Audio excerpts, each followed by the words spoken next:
Awal-awalnya ribet, kayak pengen nangis ya. Berapa kali lipat? Adakah 3 juta, 4 juta? Kayaknya lebih dari itu. Wow, memutuskan untuk resign dan membuka bisnis. Ini nggak khawatir?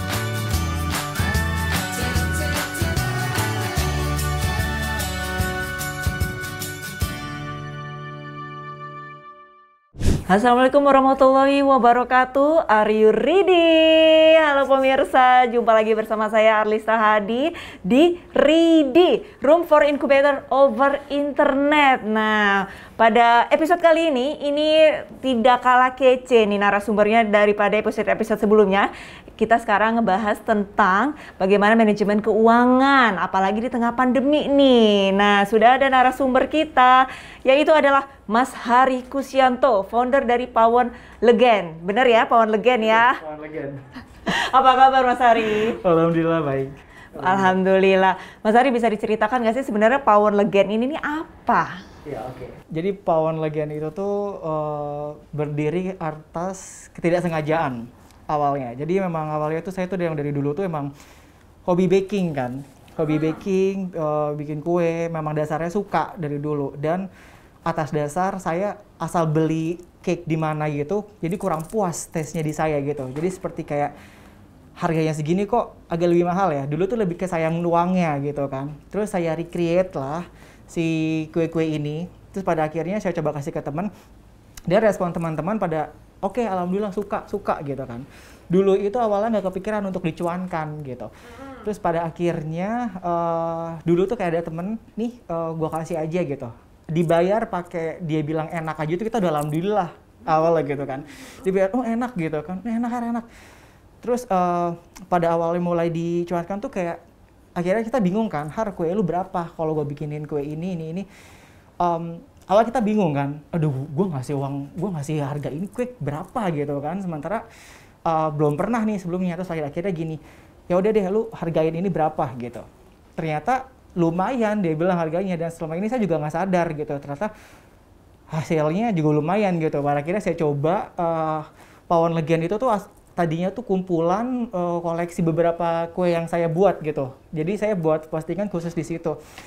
Balik lagi kenapa diituin Pawon Legend, artinya Pawon itu kan dapur ya. Legend itu dalam bahasa Jawa itu adalah manis. Jadi hitungannya ya dapur yang manis. Dan pada saat di sini insya Allah juga cuannya juga manis gitu. Amin. Manis dengan namanya. Pada akhirnya karena cuannya bukan karena kenapa enggak kepikiran juga ya. Pada akhirnya ya udahlah silahkan gitu. Jadi kalau misalkan ada yang buat ya kita buat gitu. Karena masih sistemnya itu by order, karena semuanya itu saya sendiri yang masih yang menghandle. Apalagi sekarang ini saya belum bisa lah intinya untuk buka offline, atau sementara masih saya yang handle dari bahan baku, dari packing, dari semua pemasaran, sampai saya ngirim nganter cake ultah, karena saya orangnya milih banget ya untuk nganter cake, khususnya itu cake ultah yang ada whipped cream-nya gitu. Itu kalau saya pakai Gojek atau Grab itu kan takut khawatir aja ini cake-nya nggak miring atau apa, karena kan saya sendiri juga nggak pernah ngalamin kayak gitu, cake-nya ternyata rusak miring. Nah pada akhirnya saya nganter sendiri tuh, jadi mau dia beli satu ataupun beli berapa ya tetap saya layanin. Jadi intinya masih di online aja.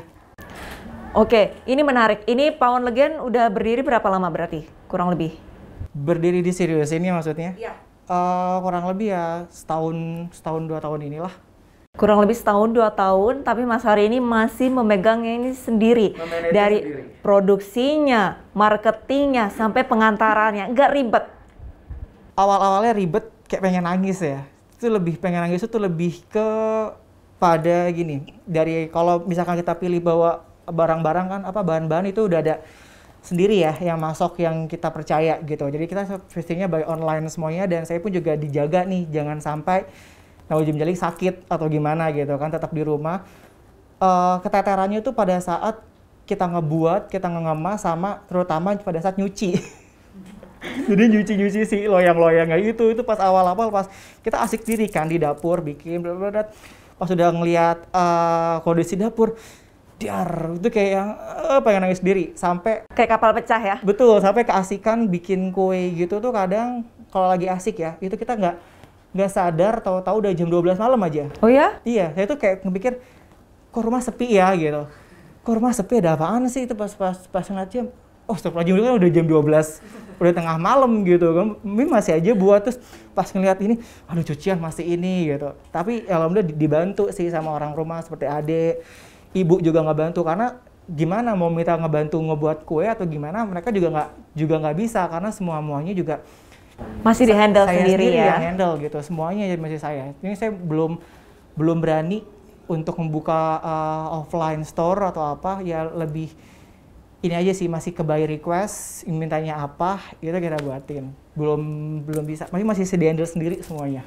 Hingga saat ini masih sendiri. Masih sendiri. Tapi kalau misalkan untuk pesanan sendiri ini per hari adakah maksudnya satu hari adakah pasti satu pesanan atau biasanya gimana ini? Biasanya iya, untuk orderannya sendiri itu tuh karena kebetulan kan masih inner circle ya, masih mulut ke mulut dan masih via masih ke the online gitu. Cuman kalau misalkan satu hari saya belum berani untuk ngambil yang banyak. Karena pada waktu itu saya pernah pas lebaran kemarin iseng lah coba buka bismillah, menerima hampers. Ternyata itu cukup kewalahan, itu pun hanya 2 orang saja gitu kan, 2 orang atau 3 orang yang mau order. Ada banyak sebenarnya saya stop dulu gitu karena ini masih dibuatnya masih seorang gitu loh. Jadi kalau misalkan ada yang banyak, mungkin kita tanya dulu, kakak mau hari apa gitu, mau cepat atau enggak gitu. Cuman mostly kebanyakan mereka itu udah paham. Saya senyantainya aja gitu. Kalau enggak, apakah ada pesanan yang lain? Biasanya customer-nya itu udah paham sendiri gitu. Jadi tinggal kalau nggak minggu depan, biasanya sih nggak bisa langsung besoknya ya. Karena harus dibuat, terus tergantung juga sih buatnya apa gitu. Kalau bahan-bahan di rumah kebetulan yang lagi habis, kita beli dulu yang ininya gitu. Jadi semuanya by order. Kalau ada yang banyak, mungkin kita tanya dulu, ini mau hari apa gitu misalkan. Tapi mostly kebanyakan tuh kalau cookies itu sih bisa nggak begitu lama lah, tergantung juga semuanya. Oke, ciri khas dari pawon Legian ini sendiri apa? Cookies kah atau brownies kah atau apakah? Ciri khasnya itu aku nggak ada punya ciri khas sih Kak. Jadi kalau untuk akhir-akhir ini tuh lebih banyak ke kue kering dan brownies karena memang pasarnya lagi suka cookies dan brownies ya sepertinya. Saat ini bukanya buka cookies aja, jadi bukan buka cookies. Maksudnya lebih banyak ke orderan cookies atau brownies karena kebanyakan sekarang yang musimnya itu. Teman kalau misalkan lagi ada buat pengen bikin cake gitu, nah tinggal request aja mau yang apa, tipe apa, rasanya apa gitu. Tapi kalau misalkan signature-nya apa, kita masih belum bisa mantengin kayak signature-nya khusus brownies semua, khusus signature-nya khusus cookies semua. Kita enggak, cuman apa yang kita upload di IG itu insya Allah bisa kita buat. Oke, terus tadi juga sempat disampaikan nggak ada signature, terus juga belum berani untuk offline, semuanya masih di-handle sendiri. Dan untuk usaha ini sendiri ini baru berjalan 1-2 tahun. Sebelumnya memang Mas Hari ini apa profesinya? Sebelumnya saya bekerja di salah satu stasiun televisi swasta.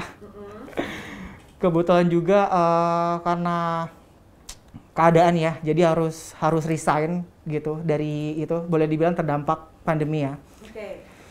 Jadi kita awalnya saya karyawan biasa, terus kemudian bingung juga nih. Sementara masih belum ada kegiatan apa-apa nih. Nah, baru Pawon Legian ini akhirnya bisa diseriusin atau bisa dilancarin lagi gitunya. Jadi sebelumnya saya karyawan biasa di stasiun televisi swasta. Bagaimana Mas Hari ini memutuskan dari karyawan swasta, memutuskan untuk resign dan membuka bisnis? Ini nggak khawatir kondisi keuangan yang biasanya pendapatan untuk per bulannya kan udah pasti nih berdasarkan gaji, lalu beralih menjadi usahawan. Nah ini gimana nih untuk manajemennya? Takutkah atau memang sebelumnya sudah ada tabungan? Sebelumnya memang udah ada tabungan, walaupun dikit-dikit ya. Memberanikan diri ya dicoba aja, bismillah. Jadi kalau kita nggak coba, kita mana tahu gitu kan. Kayak sekarang, kenapa dari dulu saya nggak coba seriusin gitu.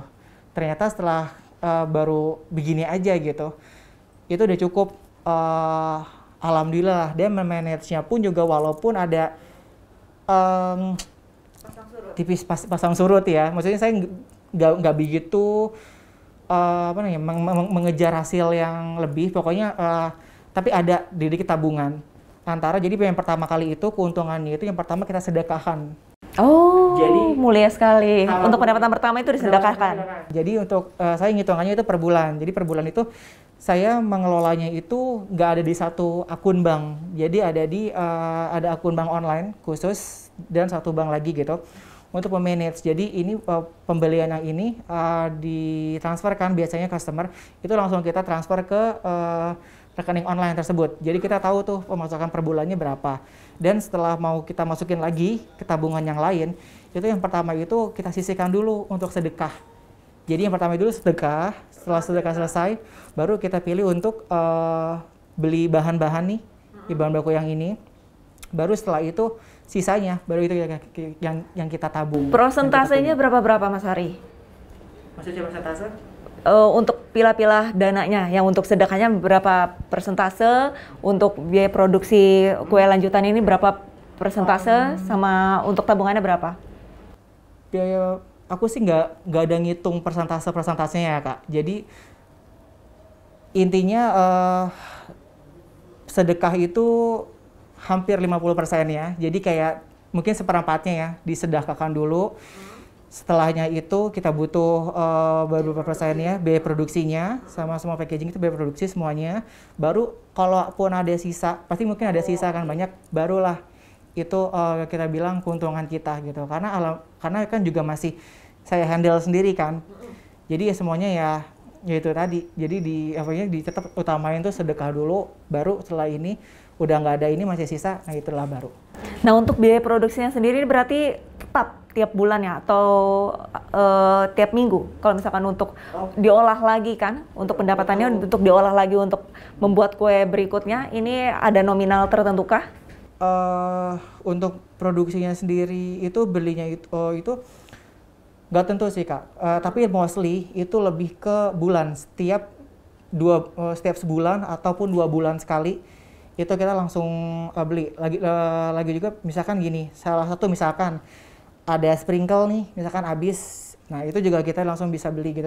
Tapi untuk pengelolaan dana si per bulannya ini untuk beli ini itu biasanya sebulan atau 2 bulan kita beli gitu. Oke, berarti untuk stoknya belanjanya sebulan atau 2 bulan sekali ya? Oke, terus kalau misalkan untuk modal awal ini mungkin banyak teman-teman UMKM di luar sana ini mau buka usaha, tapi khawatir nih ini butuh modal besar nggak sih kalau misalkan pastry ataupun kue? Modal awalnya kalau saya bilang itu adalah satu, keyakinan dan niat. Jadi kalau misalkan kita punya uang berapapun, kita nggak ada niat, dan kita nggak ada kayak usaha apapun, itu pasti nggak akan jalan. Dan yang kedua itu adalah sumber daya. Jadi sumber daya itu jangan kita main ngelihat pasarannya misalkan brownie.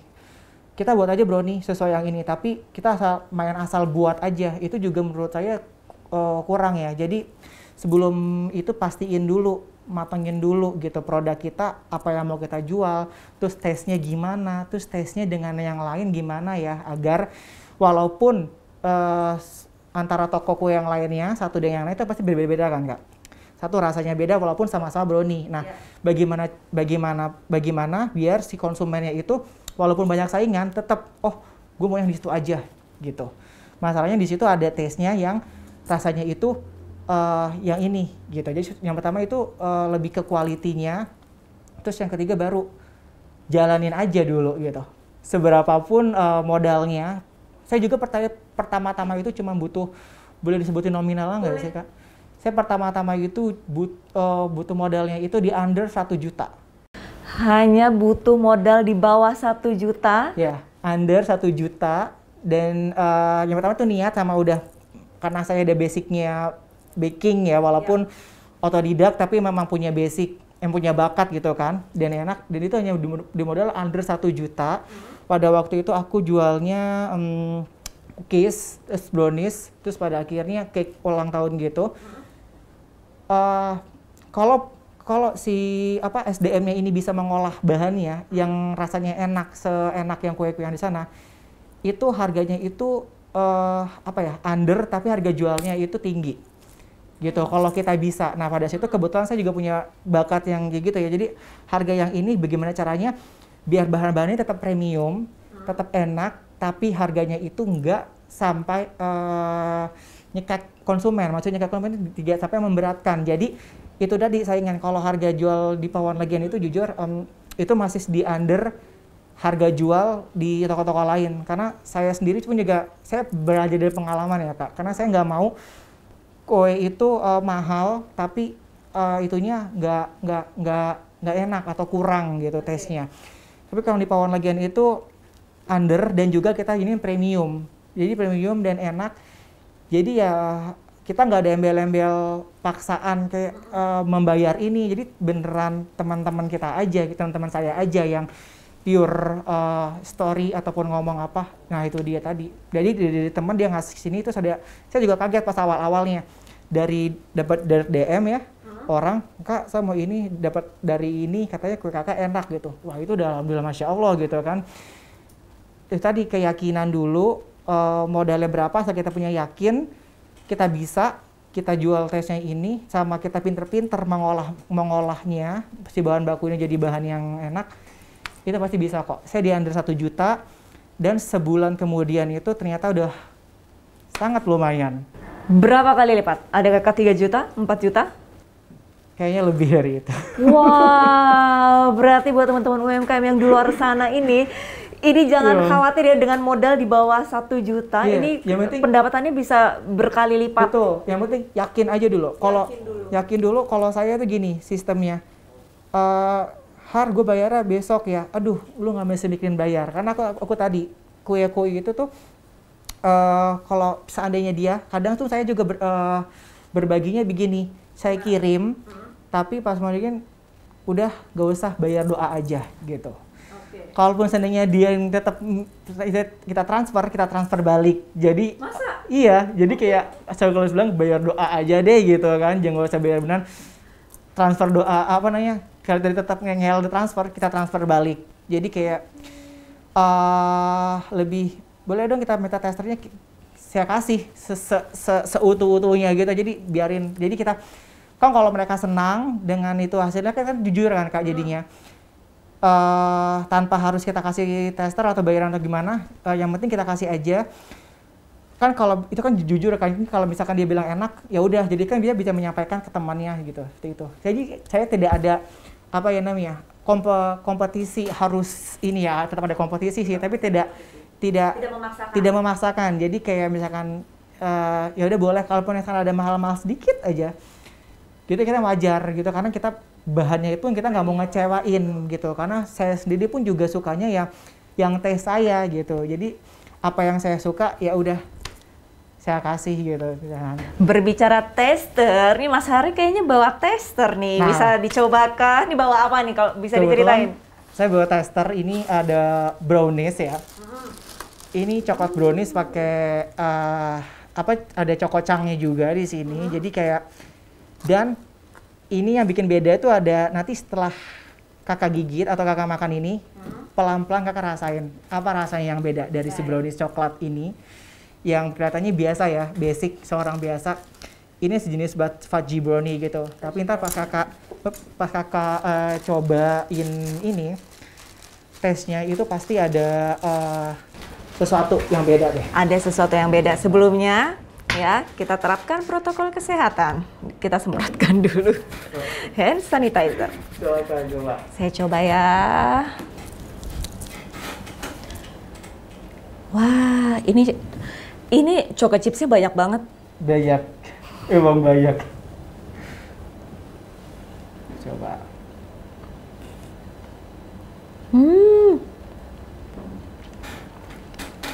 Jujur ya, hari ini. Jujur. Ini review jujur ya. Kayak ada minnya ya. Nah, itu dia. Wow. Kalau dimakan lagi pasti coklatnya pas tengah-tengah itu. Wah itu kalau di sore-sore gini ya, kita tea time atau ngeteh atau sambil baca buku, wah itu pas banget malam-malam.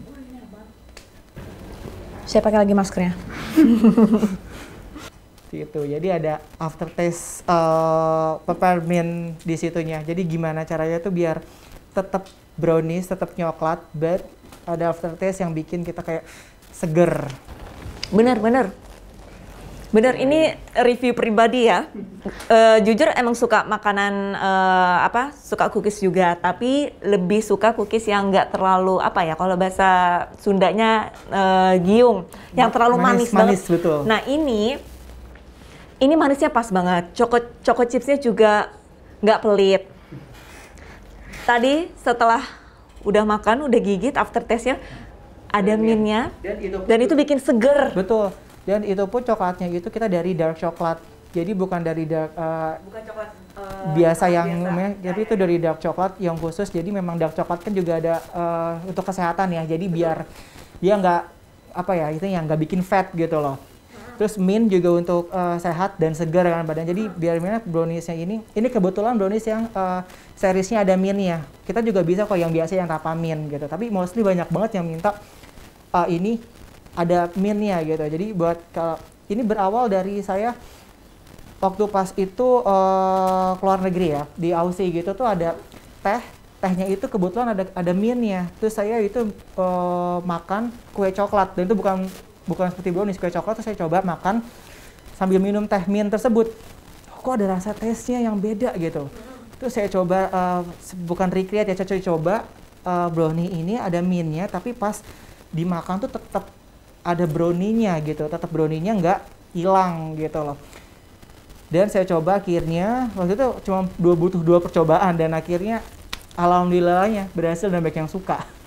Tapi ini memang rasanya unik dan menarik sih, jadi pengen makan semuanya, tapi karena kita masih diskusi ya, jadi aku tunda dulu makannya. Tapi dari harga yang premium itu, untuk satu, ini mungkin bisa ditutup kali ya. Untuk satu brownie, ini kita ngomongin browniesnya dulu deh. Untuk satu brownie ditaksir berapa harga? Jujur saya lupa sih ya, kalau misalkan ditanya harga langsung gini. Kalau ini mungkin itu nggak nyampe 200.000. Nggak nyampe 200.000, mungkin ini 100.000. Ini ukuran 30, itu mungkin 100.000 dikit gitu. Jadi ini semuanya di under 200.000. Mostly sih cookies saya pun juga, kalau cookies itu di under 100.000.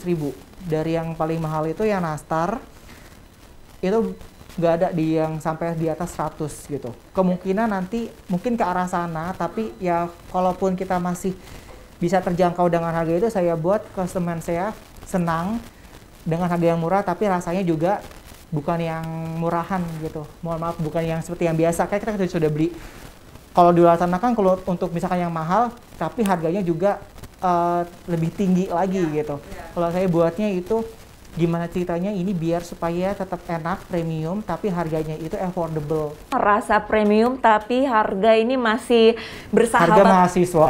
Harga mahasiswa. Ini bisa jadi salah satu incaran dari para konsumen di luar sana ya, gimana caranya. Soalnya banyak sekali kompetitor ataupun rival dari perusahaan-perusahaan rintisan yang baru ini, mereka justru menawarkan premium dan harga juga yang premium pula, dan ini juga yang memberatkan sebenarnya ya. Oke.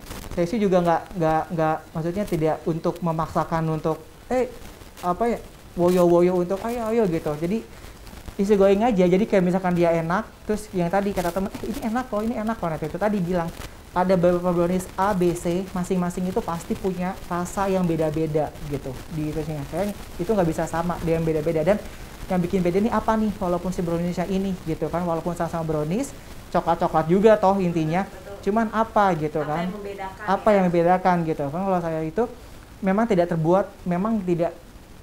sampai yang manis banget gitu loh. Jadi manisnya memang pas, karena saya juga nggak suka yang terlalu manis gitu.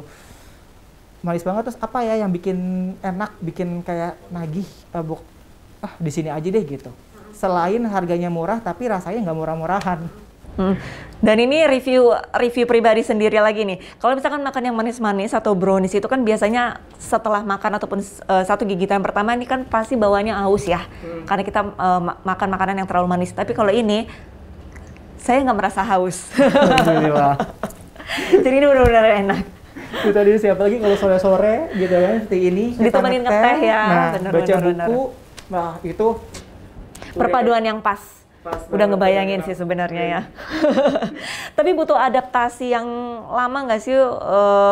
Kita balik lagi ke masalah finansial ya, yang tadinya kita mendapatkan gaji, Mas Hari sendiri ini merupakan karyawan, terus sekarang udah jadi usahawan, tapi untuk pengelolaan keuangannya, otomatis untuk pendapatannya kan bisa dikatakan berkali lipat dari modal awal. Tapi ini masih sendiri, masih tidak mau ingin merekrut orang lain. Nah ini manajemennya seperti apa? Apakah tidak menyulitkan diri sendiri nih kalau misalkan usahanya masih dijalankan sendiri? Betul. Untuk merekrut sih sebenarnya saat ini kalau kepikiran kasar sih ada. Cuman saat ini berhubung usaha saya itu masih mini mikro ya saya nyebutnya ya. Jadi masih mikronya mikro gitu. Selagi saya masih handle sendiri itu ya udah saya coba tanganin sendiri. Tapi kalau misalkan teman-teman di rumah mau ada coba langsung saya bisa punya dana nih untuk offline, ya silakan gitu. Saya pun juga kalau saya punya dana besar, kenapa enggak saya buat offline gitu. Karena saya masih fokusin dulu ke pencarian, juga saya masih belajar lagi apa ya pengelolaan keuangannya gimana ya caranya ya. Jadi selagi masih bisa saya handle sendiri, itu saya coba sendiri. Paling ya nyuci loyang-loyang gitu lah yang kadang saya suka bikin pusing gitu. Ya. PR-nya nyuci gitu kan, sama ngepack gitu kan. Tapi nggak ada kemungkinan juga nih Kak, kalau misalnya Pawon Legian ini makin sukses ke depannya, dia makin besar gitu, banyak dan saya keteteran banget, itu saya coba untuk merekrut satu karyawan, mungkin 1-2 untuk ngebantu. Setelah makin kesini, insya Allah saya coba Bismillah ya buka offline gitu. Bukannya saya takut buka offline atau gimana. Ya itu tadi saya masih butuh belajar gitu kan. Berhubung saya juga bukan baker profesional gitu, masih home baker kenanya gitu. Jadi ya lebih cobain dulu variannya apa ya. Terus kalau kita sendiri buka offline, apa nih ciri khasnya dari kita gitu? Apa sih yang bikin beda? Karena jangan sampai setelah kita buka offline, hitunganlah kita punya cukup modal besar gitu. Betul. Kita buka offline tapi tanpa perhitungan yang matang gitu kan. Tahu-tahu berhenti di jalan gitu. Jadi jangan sampai, makanya harus benar-benar matang dulu gitu. Saya sih shout out aja ya sama orang yang benar-benar berani dia buka offline, bismillah senekat itu. Saya dukung banget, saya kadang ngiri sama diri saya sendiri gitu. Cuman saya balik lagi, ini kan semua kepercayaan diri ya. Kalau saya masih mengembangkan diri saya, bakal saya dulu, jadi ya sementara masih di sini. Bahkan kalau ada yang mesen lewat lebih dari 5 atau 7 orang gitu, itu saya bilang, kakak maunya kapan gitu. Kalau misalkan seandainya buru-buru, saya masih belum bisa gitu, karena pengerjaannya masih sendiri, ini sendiri. Tapi alhamdulillah teman-teman yang lain, walaupun orang lain ya yang tidak saya kenal, mereka udah paham, mungkin mereka udah dibilangin mungkin ya dari temennya itu, lu kalau buat ini bilang dulu dia maunya kapan, karena dia nggak bisa, karena saya bukan berani, tidak menyetok. Misalnya kalau cookies menyetok gitu kan, habis setiap saya betul ya. Pernah begitu asal buat saya stok banyak gitu, saya posting itu pasti langsung habis. Maksudnya kayak pasti langsung di-short buat gua gitu kan. Jadi bikinnya tuh karena ya udahlah by request aja, buatnya apa baru kita buat gitu. Jadi semua fresh. Semuanya masih fresh. Dan untuk buka offline atau hanya online ini sebenarnya tergantung pribadi masing-masing ya, kesiapan atau tidaknya. Masing-masing kesiapannya masing-masing. Tapi yang penting niat dulu, usaha dulu, karena proses dan usaha ini tidak akan mengkhianati hasil. Ya, betul ya.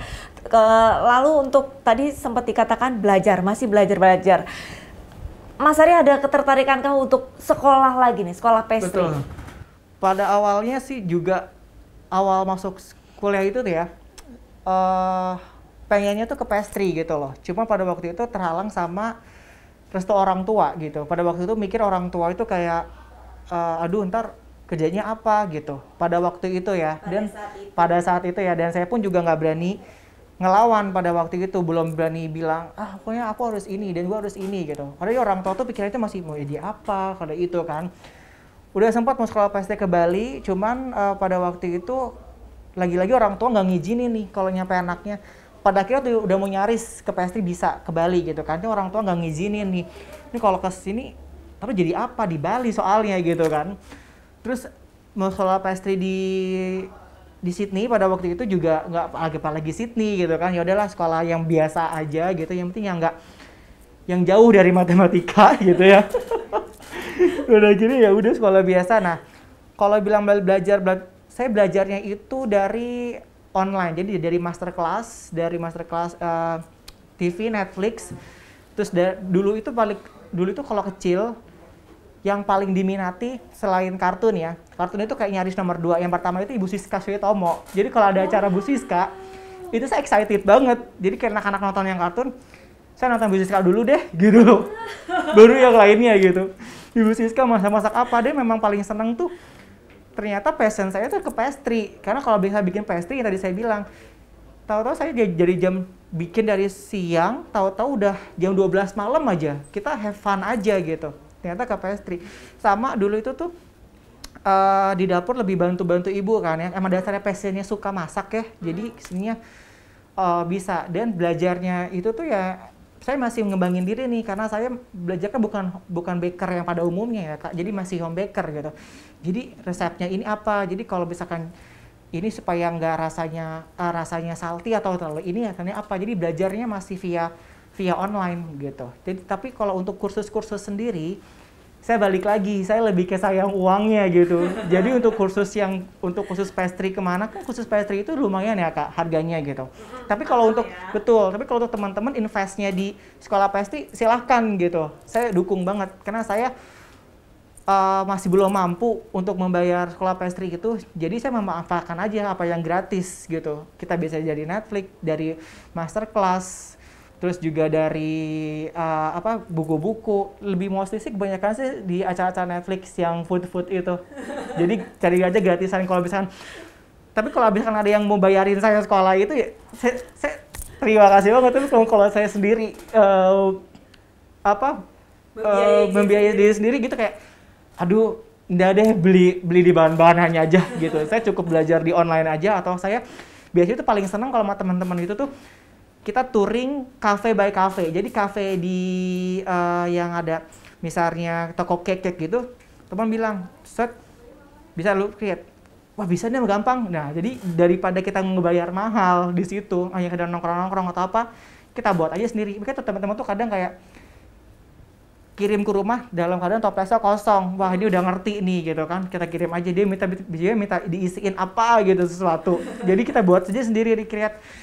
Dan yang kita bikin itu yang tadi ya, ternyata harga kita bikinnya itu tuh nggak harga jual yang mahal itu. Ternyata kita bisa bikin dengan harga yang tadi, yang low budget, tapi rasanya premium dan harganya cuannya pun juga lumayan gitu. Jadi ya untuk sementara untuk kita lebih ke itu, cicip rasa gimana, bisa. Kalau nggak bisa, coba lagi sampai bisa gitu. Tapi kalau ada teman-teman yang langsung untuk sekolah baker atau apa, silakan. Kalau misalkan ada biaya khusus dan memang investnya di situ ya monggo silakan. Tapi kalau saya karena yang memang pertama passion ya Kak, terus juga belajar otodidak, kalau dia punya passion, insya Allah pasti bisa.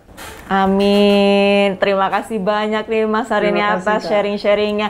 Tapi ini tipsnya cukup menarik ya. Kalau misalkan kita terbatas masalah budget untuk sekolah, betul, manfaatkan yang ada dan gratisan. Internet banyak, YouTube juga banyak, Netflix ya, acara-acara masak-memasak seperti Bu Siska ya. Betul. Itu tontonan zaman dulu ya. Betul banget. yang satunya itu ya benar-benar niat sih Kak, niat dan bismillah, passionnya ada. Jangan cuma musiman gitu. Jangan cuma musiman tuh dikata ini lagi musimnya, kayaknya brownies nih, kita buatnya brownies, resepnya apa sih? Karena brownies sama gitu. Nggak semua orang yang beli kue kita tuh nggak ngerti rasa gitu. Bagaimana dengan dia yang ngerti rasa, terus disampaikan, brownies ini ternyata kurang ini. Nah itu kan gawat ya kalau udah kita banyak gitu. Jadi sebenarnya kita mantepin dulu, kita cicip dulu, kasih ke teman-teman, kan kita juga sekalian pahala gitu kan. Kasih ke teman-teman, enak, nah baru. Saya sih juga awalnya gitu, nggak kepikiran untuk ini dicuankan. Jadi ada orang dibayar dengan dia bilang enak aja, itu udah alhamdulillah senangnya minta ampun. Udah senang banget sampai akhirnya, ya udah nih dibayarin berapa sama lu nih. Ternyata lumayan, terus kita pada akhirnya resign kan, dicobalah difokusin karena kan sering di rumah ya kan. coba dan ternyata jadi seperti ini. Dan hasilnya pun juga saya juga awal-awal tuh nggak ngeh akan sebanyak ini. Cuma pas dilihat, oh iya, saya punya ada lemari khusus baking, jadi khusus keperluan baking, storage-nya gitu ada di situ. Dan itu dari uang hasil ini yang di bawah under 1 juta tadi. Bilang kayak mikir sendiri, walaupun belum seberapa ya Kak, walaupun belum sampai yang nyampe puluhan, insya Allah mungkin ke sana gitu. Amin. Maksudnya masih lumayan lah ya, pas dibilang, wah ini hasil dari ini deh, masih ada sisanya loh gitu, walaupun dikit masih ada sisanya. Itu udah alhamdulillah banget, udah satu kebanggaan gitu loh gitu. Jadi nggak mikir untungnya besar atau gimana, yang penting kayak satu, kita beramal, orang lain senang, orang lain ngedoakan, silakan. Emang dasar passion kita ya, kita masak terus ada orang ini, ya udah terbayarkan dari situ. Luar biasa sekali ini semangat juangnya seorang Mas Hari Kusianto, founder dari Pawon Legend. Ini dari pegawai swasta, banting setir, jadi usahawan pastry, terus juga tadi sempat dikatakan oleh Mas Hari ini jangan lupa untuk bersedekah. Ini mulia sekali karena dengan bersedekah ini kita membuka pintu rezeki sampai hingga akhirnya di tahun kedua ini Pawon Legend masih berjalan walaupun hanya seorang diri. Jangan patah semangat. Mas Hari, terima kasih banyak atas bincang-bincangnya bersama Ridi, Room for Incubator over Internet. Dan teman-teman yang ada di luar sana jangan lupa menerapkan 5M ya, yaitu memakai masker, mencuci tangan di air yang mengalir, menjaga jarak, menjauhi kerumunan, dan membatasi mobilisasi. Sampai jumpa di episode Ridi berikutnya. Saya Arlisa Hadi, pamit undur diri. Sampai jumpa.